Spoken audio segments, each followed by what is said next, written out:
প্রতিদিন কি রান্না করব এটা ভাবা, সেই রকমই চটজলদি রান্না করাটাও কিন্তু একই চাপের কাজ। কেন বললাম কথাটা ভিডিওর মাধ্যমেই শেয়ার করি। স্বাগত জানাই সকলকে আবারও আমার একটি ছোট্ট মিনি ব্লগে। আজকে সকালবেলায় অত শরীরটা ভালোই লাগছিল না, তাই রান্নাঘরে গিয়ে কোনো রকম ডিমের ঝোল ভাত রান্না করে বেরিয়ে গেলাম অফিসের উদ্দেশ্যে। আজকে আমার স্নান করা আর নিজের পুজো দেওয়া কোনোটাই হয়নি, তাই ঠাকুরকে প্রণাম করে অফিসে চলে গিয়েছিলাম। আর অফিসে খেয়েছিলাম আজকে রুটি আর সাথে আলুর দম। আজকে দুপুরবেলায় বাড়ি ফিরে এসে অনেক কাজ ছিল, প্রথমেই আজকে খাওয়া দাওয়াটা সেরে নিলাম। তারপর রান্নাঘরের কাজ সেরে ঘরদোর মুছে স্নান করে নিলাম। তখন বাজে 3:30।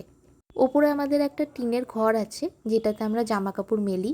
বৃষ্টির সময় এই ঘরে জামা কাপড় মেলি, আবার কোনো সময় বিকেলের দিকে মেলি। এরপরে দিয়ে নিয়েছি পুজো। এবার অনেকেই ভাবতে পারো যে পুজোর আগে খেয়ে নিলাম, এমনটা নয়। সকালবেলার দিকে যে পারি আমরা দুজনার মধ্যে কেউ একজনা পুজো করেই যাই। হয় কখনো আমি করি, নয়তো আমার বর করে। আমরা দুজনে আলাদা আলাদাভাবেই পুজো দিই। ও ওর মতন জপ ধ্যান করে, আমি আমার মতন জপ ধ্যান করি। আর যারা দেখবে একটু পুজো করতে ভালোবাসো তাদের কাছে কিন্তু এটা সময় ভরে করতেই ভালো লাগে। আজকে রাতে অফিস থেকে বাড়ি ফিরে এসে একটু সুয়া গরম করে নিলাম, সেটাই খাচ্ছিলাম। চলো আজকের ভিডিও এইটুকুনি। সকলে খুব ভালো থেকো, টাটা।